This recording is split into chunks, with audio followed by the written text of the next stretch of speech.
Tonight, 4 dead and 13 injured in a SeaWorld holiday disaster. 2 helicopters colliding mid-air, crashing down in front of horrified beachgoers. Huge winds, driving rain, hail and lightning fires as storm cells lash the state. Festival organisers accused of risking lives, leaving teens trapped in sweltering conditions for hours. 4 men in court over the vicious bashing of a DJ outside a Toorak nightclub. A Hollywood movie star in a critical condition after a freak accident. And later, New Year's resolutions and why small goals could be the key to getting big results. Live from Melbourne, 7 News with Mike Amor and Rebecca Madden. Good evening. First tonight, a shocking holiday tragedy. At least 4 people are dead after a mid-air collision on the Gold Coast. 2 helicopters collided head-on, crashing down onto a sandbank just off SeaWorld. 13 other people needed medical treatment and 3 are barely clinging to life. Struggling to stay upright, you're looking at a SeaWorld tour helicopter crash landing. It had just collided with another almost identical aircraft. In the water. Both coming down on a small sand island on the Broadwater this afternoon. A stone's throw from the theme park. From witness reports, one was taking off, the other landing. What followed was a steady stream of ambulances, emergency vehicles and boats. Jet skis, family boaters, ordinary members of the public rushing to assist these people. The aftermath is a scene of devastation. The destroyed helicopter is on its roof, its landing skids ripped off, rotor blades half buried. Its tail rotor torn off too, ending up metres away. Members of the public and police tried to remove the people and they commenced first aid and to try and get those people to safety. The second helicopter is mostly intact. The only visible damage is its smashed cockpit. But the impact would have been immense, and the result could have been so much worse. This is very traumatic, and certainly our thoughts and condolences go out to the families of all those involved. You can see one of those choppers here flying over SeaWorld earlier in the day. They're commonplace on the Gold Coast, a popular activity for tourists. Hundreds would have seen this happen. They're being asked to come forward to report what they saw. A joy flight that ended in tragedy. Tom Hartley, 7 News. Well, Beck, we have just spoke to police and paramedics. They say that this investigation is still in its very early stages, but at the moment they believe that one helicopter was taking off and one was landing when they collided here at SeaWorld at about 2 o'clock this afternoon. We have spoke to people who were inside SeaWorld theme park at the time, and they said they heard a very loud bang and then began to see smoke billowing from both of those choppers. They ended up landing on a sandbank here at the Gold Coast Broadwater. People who were on boats and jet skis at the time raced to help, but sadly police say 4 people are dead and 3 people now have critical injuries. It is understood that all of those people were in the same chopper at the time, but police say they're still trying to determine their ages, their genders and where they are now from. There is a very heavy police and paramedic presence here at the scene, as well as swiftwater rescue crews and volunteer marine rescues. Police will now prepare reports for the coroner as they try and determine exactly what went so horribly wrong in this freak accident. Georgia Costi, thank you. Victoria is under an emergency storm warning and heavy rain, giant hail and destructive winds hit the state. Residents in some northwestern suburbs have been told to shelter indoors after a late cool change unleashed the wild weather. Powerful storm cells hit across the state, hammering some areas, leaving others untouched. Oh my God, tsunami! Unstable weather and gusty winds sent tents flying in Carrum. It started overnight with lightning shows and strong winds bringing down trees and power lines in Albert Park. It's hot, it's humid, it's perfect for storm development, but it's also perfect for fires to occur as well. A lightning strike is believed to have started this paddock fire in Tulane, one of 25 statewide, on the worst fire danger day so far this summer. While hail pelted farmland in Peterborough. In Tarneit, rain so heavy, vehicles were brought to a standstill. Closer to town, windbursts brought down a 15-metre willow in a Melbourne front yard, crushing a car but leaving the home unscathed. Yeah, well, it was a tree right behind the front fence and it fell forward out over the footpath onto a parked car. Similar scenes in Glen Iris. SES volunteers worked to clear the road after another tree came down onto a parked car.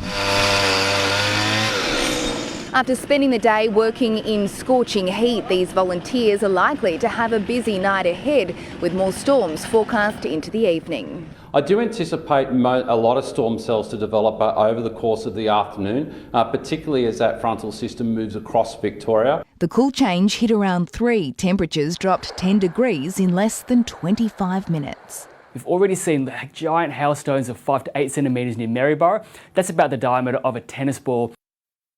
And Christy Cooper has the latest. Christy, the danger's not over yet.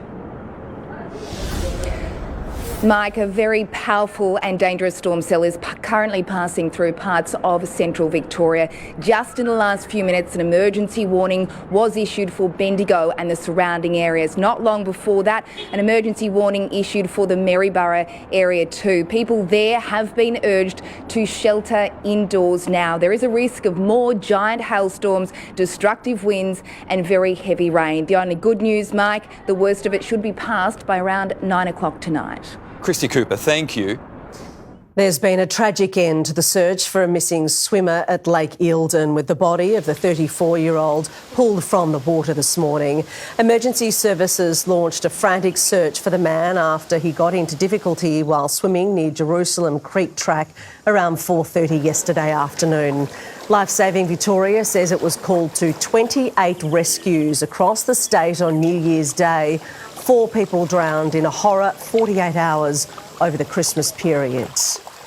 Music festival organisers are being accused of putting young lives at risk after thousands were caught in a dangerous traffic crush. The chaos has sparked calls for stricter rules around major events, with revellers trapped in hot cars for hours with only one way out. Stuck in a car in the middle of all this for 7 hours in 37-degree heat, 21-year-old Cass Adams collapsed. I was sick. I remember shaking, trying not to throw up. I'm asking her questions and she couldn't talk back to me. That's when I knew that something was really wrong. Like going in and out of consciousness. Feeling very dizzy. Very scary. It's hard seeing your friend just laying under a tree, like passed out, and all you can do is just pour water on her. Eventually, Cass recovered in a first aid station.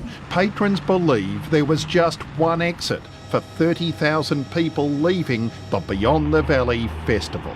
It was making me feel very angry that you could put a festival on and have total disregard for how you're going to look after the patrons. Music industry veterans say organisers must have a traffic management plan to get a council permit. Anyone who's been involved in these sorts of events would sit there scratching their heads going, how on earth did it get to this? Because it was so avoidable. The heat triggered a panic attack for 23-year-old Chrissa Yanios. I'm dying. I'm getting a heat stroke and anxiety. Shortly after, she fainted. That dizzy feeling you get when you're getting heat stroke and just not being able to do anything, not being able to move. Revived by friends, she says it could have been so much worse if there'd been an emergency, like a bushfire. Oh, it would have been absolute carnage. It was extremely dangerous. Organisers did not respond to calls and messages today. Music festivals desperately need fans like these to recover from COVID, but now I do have one coming up in March that I don't feel like attending anymore. It definitely would scare me to go to another one, for sure. It's got to be stricter, it's got to be tougher, and it's got to come with more fines, because I doubt anything will actually come of this, which will be a shame. Nick McCallum, 7 News. Friends have described the terrifying moment a young DJ was set upon outside a popular hotel in Melbourne's southeast. Darren Fisher's alleged attackers are now in custody, with a magistrate agreeing they pose an unacceptable risk to the community. Making a run for it as a young DJ is struck and left for dead. Hey dude, you want to get arrested? Not long after, 4 young men were arrested and charged over the attack on Darren Fisher. For this to happen to him is just unfortunate and really sad. The 23-year-old had been playing at the Sounds of Africa New Year's Eve event at Jackson's Hotel in Toorak. Police say the alleged offenders were leaning on Mr Fisher's car when a fight broke out around 3 a.m. The court heard the victim was kicked repeatedly in the back, head and groin. He fell to the ground unconscious and was lying on the ground covered in blood. I just saw cops and I thought, wow, what's going on? I was so worried and I just didn't know what to do. I just thought, what if he doesn't make it? And Mr Fisher was taken to the Alfred Hospital with life-threatening injuries. Tonight he's critical but stable. His friend was also injured and told 7 News she's traumatised by what happened. All 4 men have been denied bail and will stay behind bars until their next court appearance in March. The magistrate told them if they're convicted, they could be facing 4 years in jail. I just hope people learn a lesson because people just come out to have fun and you don't expect to not come back home. Sarah Jones, 7 News. Australian Cardinal George Pell has praised the late Pope Benedict for his handling of sex abuse claims within the Catholic Church. Cardinal Pell will attend this week's funeral as Pope Francis leads prayers at the Vatican. Lying in repose in the monastery he called home, where he died, Pope Emeritus Benedict, prayed for by cardinals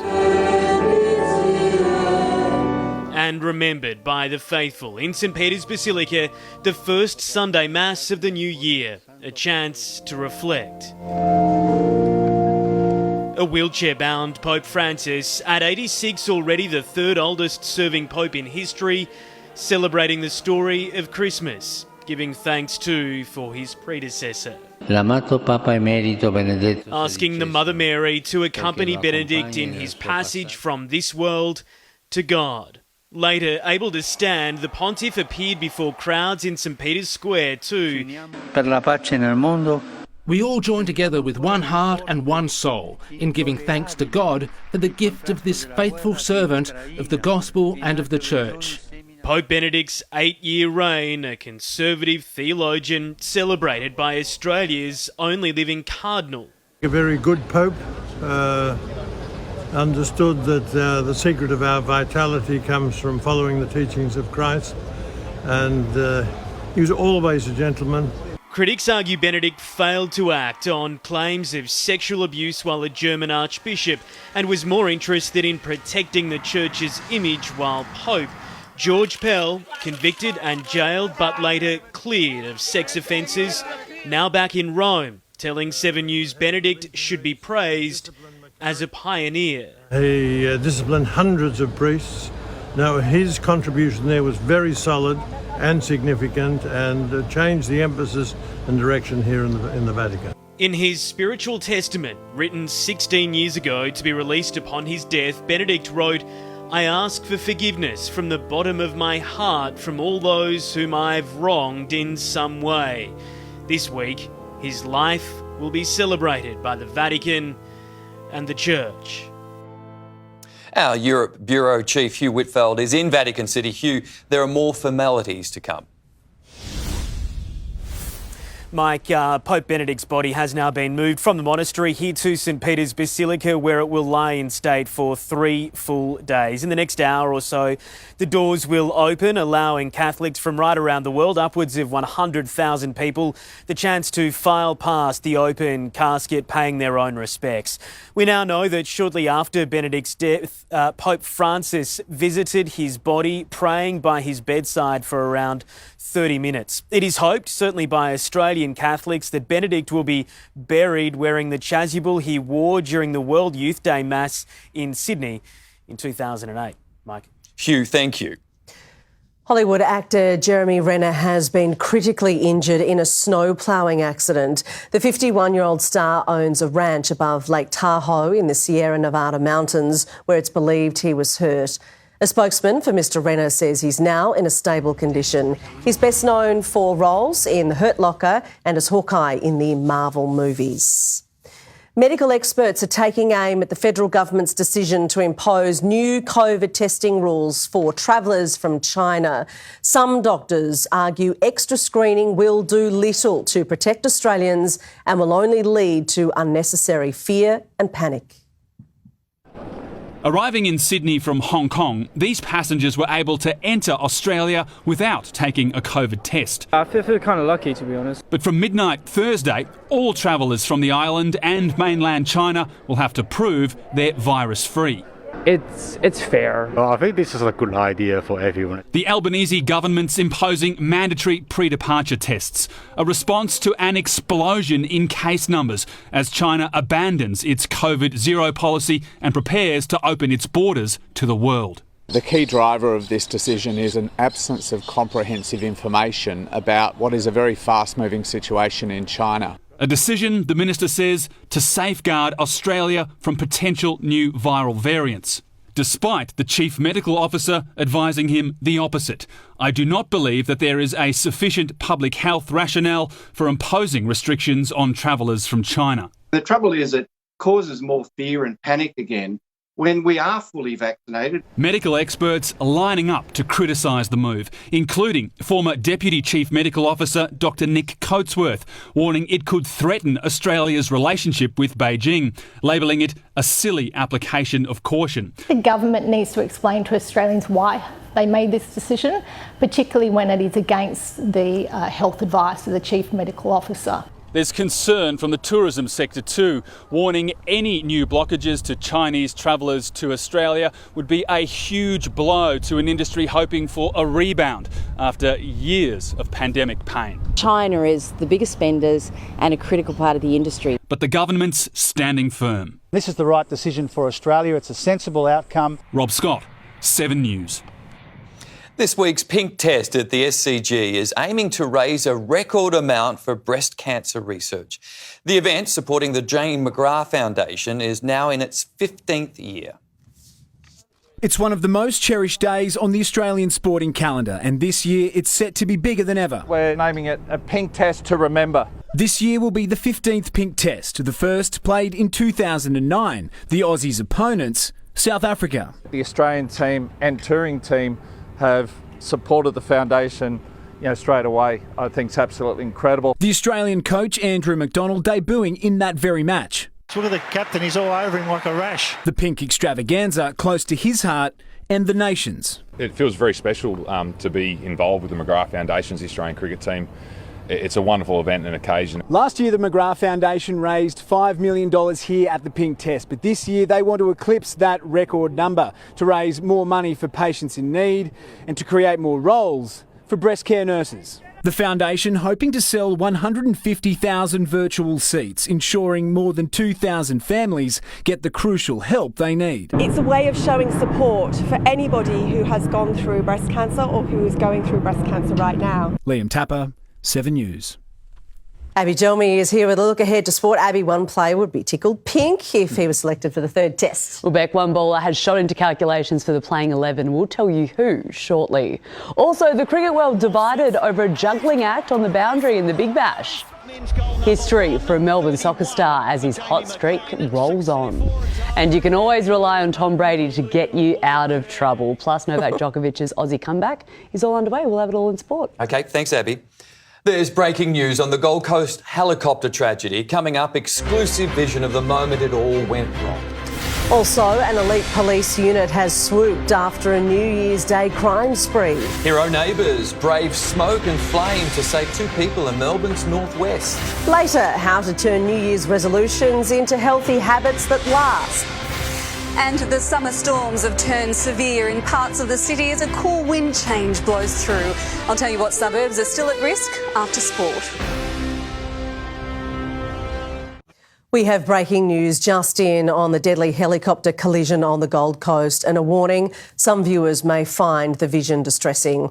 This is the moment of impact just outside SeaWorld where the 2 choppers collided. At least 4 people have been killed with 3 other passengers in a critical condition in hospital. An urgent investigation has been launched into the tragedy. A man has been arrested over a crime rampage across Melbourne's southeast. The 29-year-old allegedly used an imitation gun to hold up a bottle shop assistant demanding cigarettes before carjacking a motorist and threatening another nearby. The critical incident response team was called in, arresting the man at a 7-Eleven car park in Box Hill. He remains in hospital under police guard.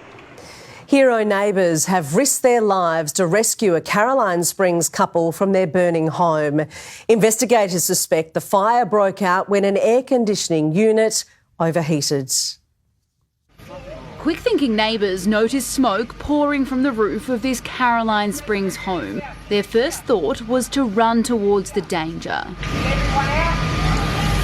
The owners were entertaining in the backyard when their evaporative cooling unit suddenly caught fire. And the neighbour telling us it's got the smoke up in the cooling tower. It started burning.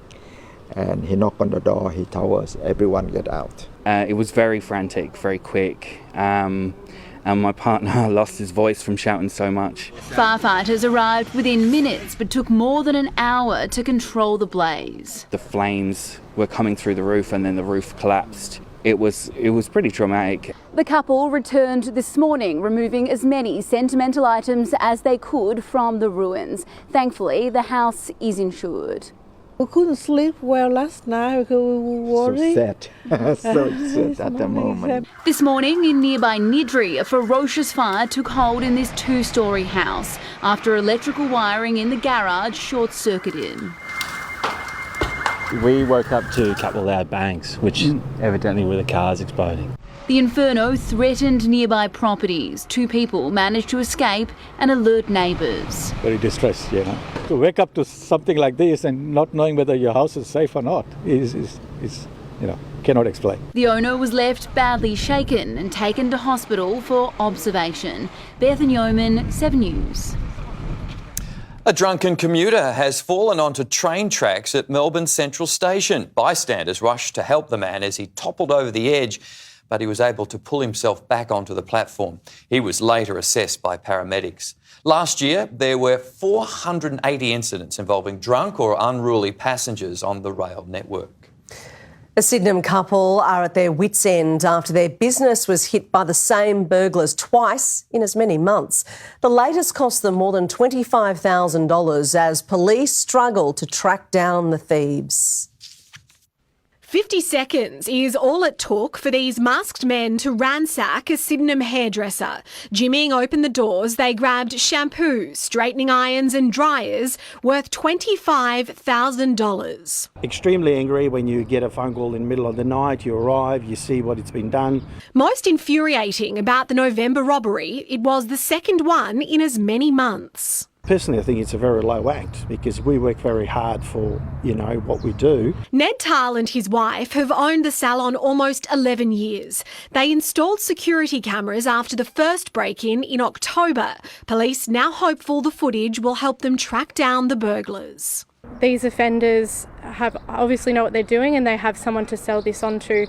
So we're really hoping that anybody with information in relation to the stolen goods or who these guys are going to come forward. Detectives convinced the 2 robberies are linked. Mr. Tarl is now so worried the salon could be targeted a third time. He stripped the shelves bare of all product and stock while he's closed over the new year. We've got beautiful customers who have supported us over the last 27 years and they keep supporting us and that's what keeps us going. Jodie Lee, 7 News.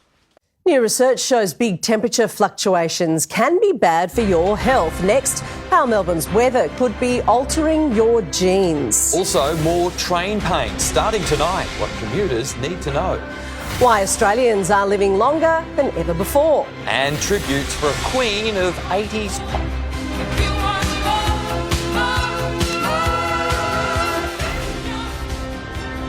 Melbourne commuters are in for a rocky few weeks with major rail and roadworks about to get underway. The City Loop will be closed from 9 o'clock tonight until January 15 for maintenance and upgrades.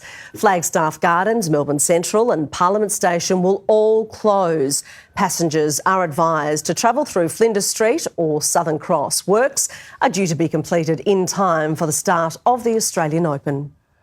Melbourne's wildly fluctuating weather could be putting Victorians at greater risk of cancer or other illnesses. A Monash University study has looked at the long-term impact of the city's famous 4 seasons in one day, with surprising results. From summer snow to searing heat days later, Melbourne is notorious for having one of the most temperamental climates in the world. Over the past couple of days and weeks, we've certainly lived up to that reputation. But according to a new study, our wild weather could be taking a serious toll on our health. Our study is the first to look at the temperature fluctuation and the gene expression, first in Australia and first in the world. Researchers from Monash University collected blood samples from 479 people exposed to fluctuating temperatures each day for a week. They found significant changes to genes linked to diseases like breast and colorectal cancer, schizophrenia, depression and bipolar. The findings are significant, but it's still early days. Researchers have only tested females so far. They hope to assess men and pregnant women exposed to the same conditions in the near future.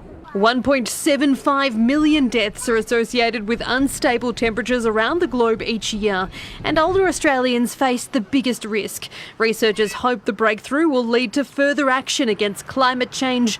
In the meantime, there are small steps you can take to protect yourself. When you are indoors, I think it is better to make the temperature as comfortable as you can to mitigate the impact of the unstable temperature. Rochelle Brown, 7 News. An Apple smartwatch is being credited for saving a woman after she crashed and rolled her car in Sydney. The 53-year-old smartwatch automatically called emergency services as part of the device's crash detection feature. The victim is expected to make a full recovery. Thieves have stolen a $30,000 go-kart from a Kew East property. 2 men and a woman connected their car to a trailer containing the go-kart and took off. Happened on the 1st of December. Police say the getaway vehicle was an older model Volkswagen Touareg. Anita Pointer, one of the founding members of the Pointer Sisters, has died aged 74. The group had hits including Jump and I'm So Excited, and Anita was still performing well into her 60s.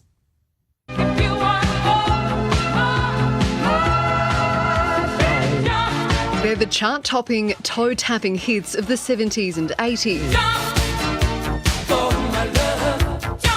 The stylings of family supergroup, the Pointer Sisters. A founding member, Anita Pointer, has died following a cancer battle. Their songs often providing the soundtrack to our favourite on-screen moments, seeing us do the Neutron dance in Beverly Hills Cop. And when we fell in love, actually, with Hugh Grant.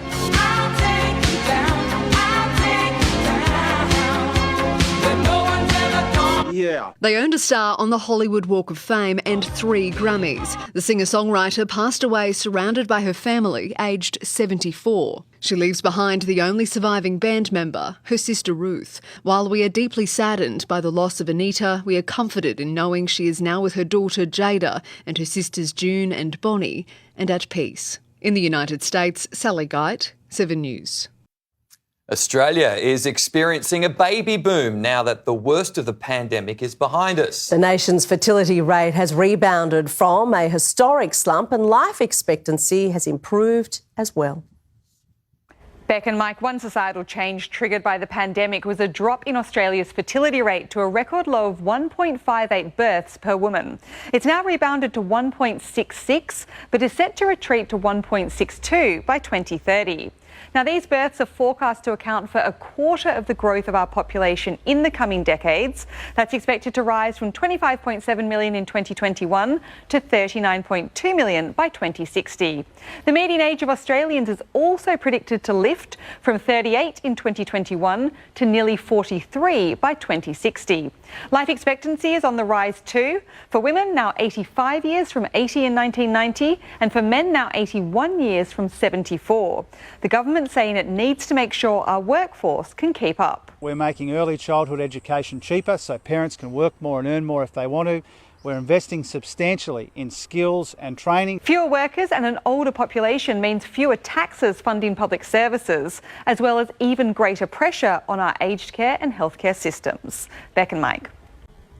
Gemma, thank you. A Victoria police officer has been caught in a bizarre video clip. Next, the Cows cop that got carried away. Plus, the hunt for a Bayside beach sex pest. The simple trick to sticking with New Year's resolutions. And baby joy at Melbourne Zoo when the public can see the newest arrival. Sex crime detectives are trying to track down this man wanted for preying on teenage girls at Half Moon Bay in Black Rock. He's accused of exposing himself to the two teens while they were swimming on December 21. The man was last seen leaving in the direction of the Life Saving Club. Police say he also has a tattoo on his upper right arm. Victorians planning to tackle a weight loss goal in 2023 are being warned there's no quick fix. A New Year's resolution may only work if a long-term lifestyle change is created. A new year often means a new plan to kick goals. But a lot of the times after 2-3 weeks, those goals have gone. Health dominates New Year's resolutions in 2023. Around a third of people want to eat better, lose weight or improve fitness. Let's just go 1. Whether it's January 1 or a Monday, the day may not matter. It doesn't make any difference if you're actually committed to the goal and you've planned it out properly. I think where it really becomes unstuck for people is if they've made that decision 2 minutes before midnight. But sorting through the fads to cut the fat can be a challenge. If you want to lose weight, our new Fast Start program. Your belly without losing all the beers. The basics behind dropping weight haven't changed. You need to be in a calorie deficit, which means that you need to eat less than what you're burning. A lot of people can lose weight.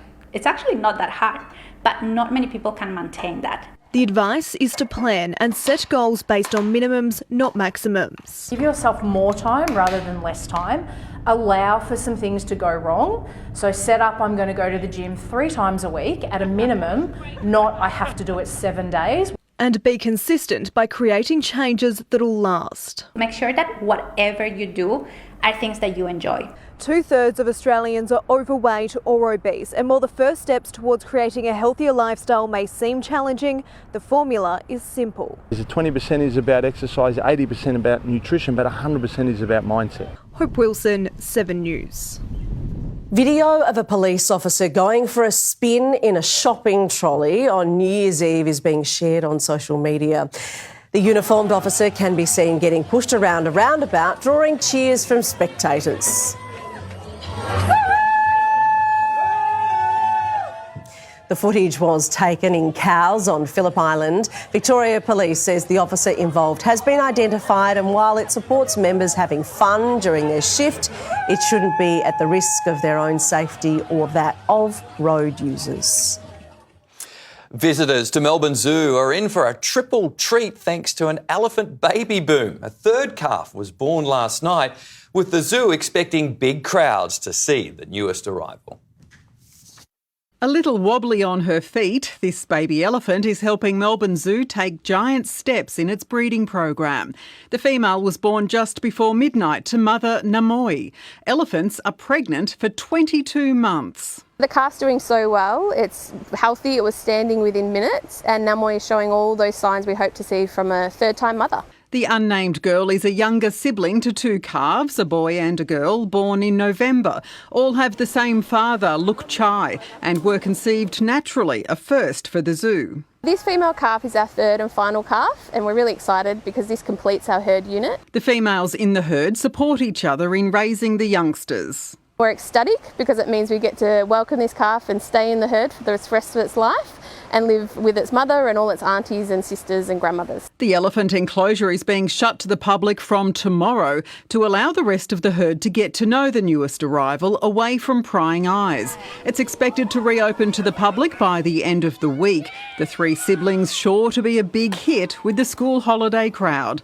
Lynn Scrivens, 7 News. Well, Abby Jelmy is back with sport now. Abby, debate is raging in the cricket world. Well, Beck, one Aussie paceman isn't happy with the rules. Coming up, the catch that's caused plenty of controversy and got everyone talking. Also, 2 Aussies hoping they'll be tickled pink, leaving a Victorian on the outer in Sydney. A Melbourne soccer star's historic goal scoring spree. Plus a wink and some heroics from Tom Brady as the Bucks party in. Welcome back. Australia will be tempted to unleash Lance the Wild Thing Morris in Wednesday's test against South Africa at the SCG. If picked to make his debut, Morris will launch 150k an hour deliveries at the tourists as the Aussies chase a series clean sweep. Tickled pink, like they did 15 years ago, both teams are going into bat against breast cancer. The McGrath Foundation's boss, aware the hosts must make some tough calls. Australia's up 2-0, they want to keep playing well, so I guess that's a question to ask the selectors. Nicknamed the Wild Thing. WA quick Lance Morris bowls at over 150 kilometres an hour, speed to earn a baggy green. It's just the raw pace. Usually when you get that in a youngster, they spray him around a bit, but his accuracy it's very good for that sort of pace. Personally, I don't know much about him. I just heard he bowls rockets. And now fit Hazelwood looks like he's playing. We haven't had the final selection yet, so I'm available for selection, so see what takes care of itself. Does that big grin suggest, though, that you are playing? I'm not 100% sure, no. If Australia plays two spinners, Nathan Lyon and the recalled Ashton Agar, in-form paceman Scott Boland could be axed, despite cutting down Usman Khawaja. It's great to have options and, definitely keeps on your toes. Hype over those options will be decided by the pitch. Mowed and watered today, we'll hear from the curator and get a final look tomorrow. Compared to last year's rain-affected Ashes draw, the forecast for the 15th edition of the Pink Test is pretty good. A couple of showers on Wednesday with the mercury reaching a maximum 26 degrees. And Seven and Cricket Australia have been to marriage counselling and made up. 7 and 7 Plus are expected to be named the broadcaster on Wednesday in an extended rights deal. The BBL will be a shorter competition. 7 Plus will stream. Andrew McKinlay, 7 News. An outrageous effort in the Big Bash has sparked debate on the laws of cricket. The classic catch has some experts questioning whether the rules need rewriting.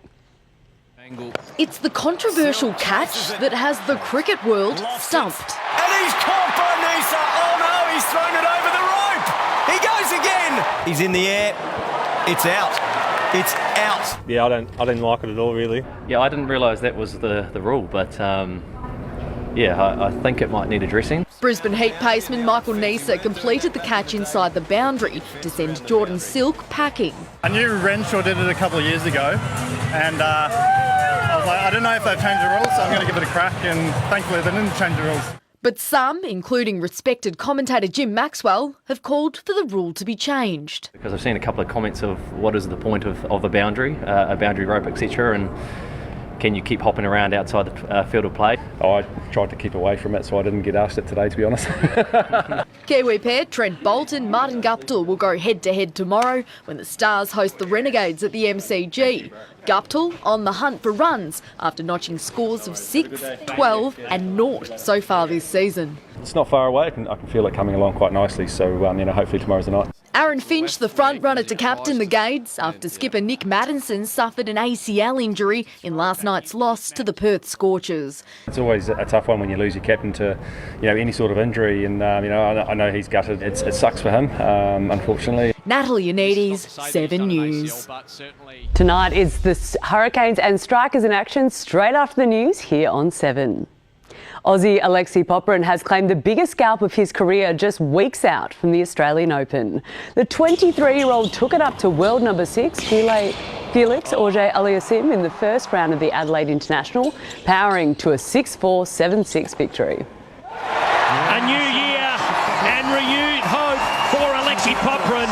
What a way to start 2023. Novak Djokovic was given a warm reception in his first tournament here since last summer's COVID deportation, but it started with a loss in the doubles, going down in a third-set tiebreak.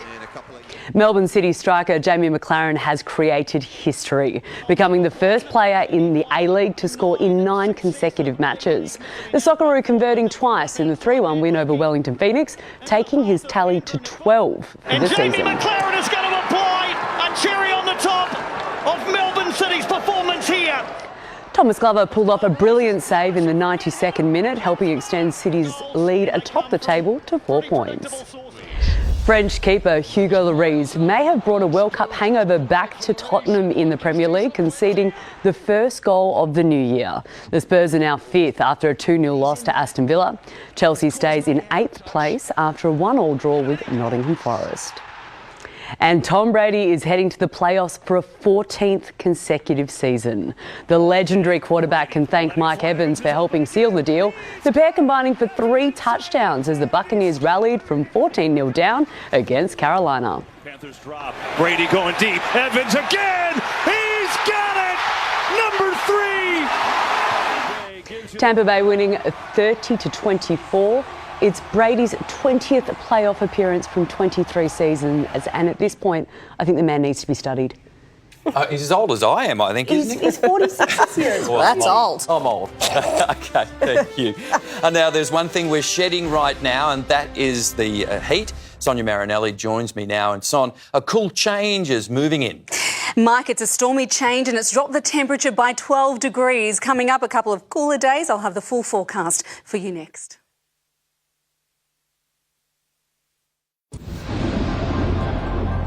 Hello again. Wild thunderstorms have lashed the state as a cold change swept through. Those storms started brewing around the city just after midnight as a large cluster of cells passed over the city, and they've continued to fire up all day long. Firstly, over eastern and Bayside suburbs. Then the threat shifted to the northwest of the city. That is where the risk of severe storms is.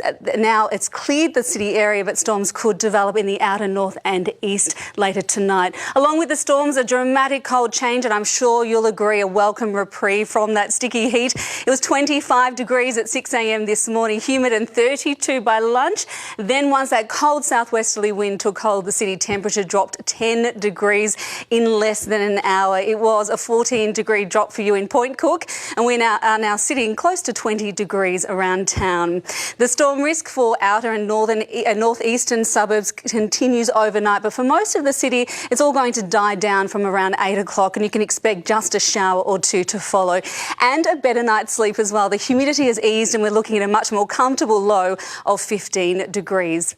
The instability is being driven by a trough of low pressure. The top end is still lagging over northern Victoria around Bendigo and Castlemaine. That is where very dangerous thunderstorms have developed. We've got a severe thunderstorm warning in place there for the next few hours. And while that cold change has kicked in across southern Victoria, those cooler winds are now starting to reach north of the divide. The low pressure trough lingers over eastern Victoria tomorrow. That is going to deliver a couple of cool, cloudy days in the city, but from Thursday it is looking good. We are back on a warming trend and we will be hitting 30 degrees by the weekend. And with all of that warm sunshine, of course, we can expect an extended stretch of dry days. To the forecast now, and while we are cooling down, it is warm and sunny in both Brisbane and over in Perth, and we've got storms firing up in Canberra. Victoria's storm risk tomorrow lingers over the east with scattered showers through there, mostly during the afternoon and evening. Storms may turn severe in the northeast, and there'll be quite a bit of cloud extending over southern Victoria with moderate southerly winds throughout. Closer in, there could be a rumble of thunder north and east of the city, but only in the early hours of the morning. And for the rest of us, the chance of an early morning shower or two, clearing to a mild and breezy day with maximums no higher than 21 degrees. In the city, starting cloudy with a chance of a morning shower, breaking up to some sunshine through the afternoon. We've got a top of 20 degrees. Our coldest day this week comes on Wednesday from a low of 14, the temperature rising to just 18. It is windy with showers, but we are looking really good after that. 23 and partly cloudy on Thursday. Under clear skies, we're heading for 26 on Friday, 29 on Saturday, and 31 degrees on both Sunday and Monday. But tomorrow, bringing some reprieve from the heat, a top of 20 degrees here in the city, and it should fine up quite nicely by the afternoon. Certainly a very different day to what it was today. What's happening out there? Thanks, Son. Now for a look at what's on Sunrise tomorrow. Hey, thanks, Beck and Mike. Tomorrow on Sunrise, another health insurance price hike is coming. How to lock in the best deal. Plus, New Year detox recipes. Sarah Di Lorenzo is here to kickstart your health goals for 2023. See you in the morning, Melbourne. Thanks, Mon. And that's 7 News for this Monday. For now, from the 7 News team, take care. Good night.